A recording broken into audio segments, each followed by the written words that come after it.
তো বন্ধুরা, আপনারা অনেকেই জানেন ৭০টিরও বেশি আরব দেশ ভারতকে বেশ কয়েকদিন ধরে লুটেই যাচ্ছিল এবং ভারতের কাছে এই ৭০টি দেশের প্রয়োজন পূরণ করা ছাড়া অন্য কোনো উপায় ছিল না। কিন্তু বর্তমানে এই দেশগুলিকে নিজের পথ থেকে সরানোর রাস্তা পেয়ে গেছে ভারত এবং ভারত বর্তমানে এ বিষয়ে বিভিন্ন পদক্ষেপ নেওয়া শুরু করে দিয়েছে। তো বন্ধুরা, আপনাদের জানিয়ে দিই, বর্তমানে ভারত আরব দেশের এনার্জি সেক্টরকে টক্কর দিয়েছে এবং ভারত এই দেশের গ্রিন রেভলিউশনের অংশীদারি হতে চলেছে। তো বন্ধুরা, পুরো ঘটনাটিকে জানতে ভিডিওটিকে শেষ পর্যন্ত দেখবেন আর চ্যানেলটিকে সাবস্ক্রাইব করবেন, এতে আমাদের অনেক সাহায্য হয়। তো বন্ধুরা, বর্তমানে ভারত জাপানের জন্য এনার্জি সাপ্লাইয়ার রূপে কাজ করবে। হ্যাঁ বন্ধুরা, আপনারা ঠিকই শুনেছেন, ভারতে তৈরি হওয়া গ্রিন অ্যামোনিয়া এবং হাইড্রোজেন জাপান কিনবে এবং এই কথাগুলি কোনো মিথ্যা কথা নয়। বর্তমানে জাপান একটি MOU সাইন করেছে।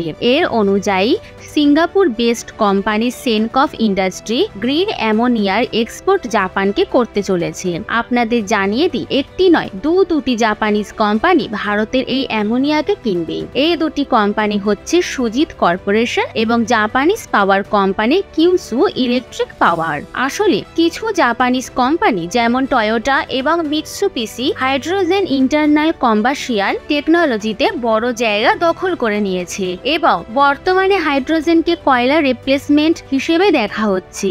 এছাড়া এমন পাওয়ার প্ল্যান্টের ডেভেলপমেন্ট করা হচ্ছে যেগুলিকে পুরোপুরি হাইড্রোজেন দিয়ে চালানো যাবে। শুধুমাত্র পাওয়ার জেনারেশন নয়, তার সাথে সাথে কিছু অ্যাপ্লিকেশন যেমন মারিন এবং aviation engine power, backup, steel এবং কেমিক্যাল ইন্ডাস্ট্রির মতো সেক্টরে জাপান হাইড্রোজেনকে কাজে লাগাচ্ছে।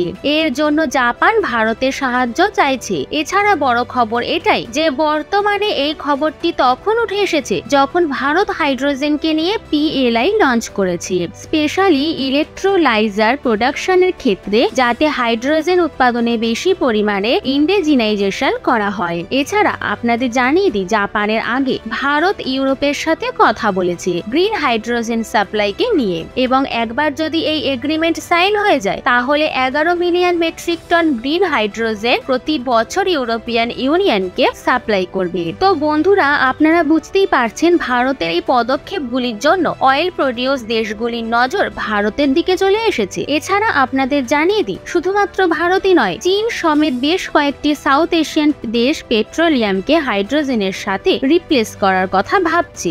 MOUর পরে জাপানের সাথে দ্রুত একটি ফর্মাল এগ্রিমেন্ট সাইন করা হবে এবং গ্রিন হাইড্রোজেনের সাপ্লাই 2024-এর থার্ড কোয়ার্টারের মধ্যে শুরু করে দেওয়া হবে। তো বন্ধুরা, এ বিষয়ে আপনাদের কি মত অবশ্যই কমেন্ট করে জানান। আর এত অবধি ভিডিওটি দেখেছেন মানে ভিডিওটি ভালো লেগেছে, এই খুশিতে একটু সাপোর্ট করুন চ্যানেলে সাবস্ক্রাইব করে।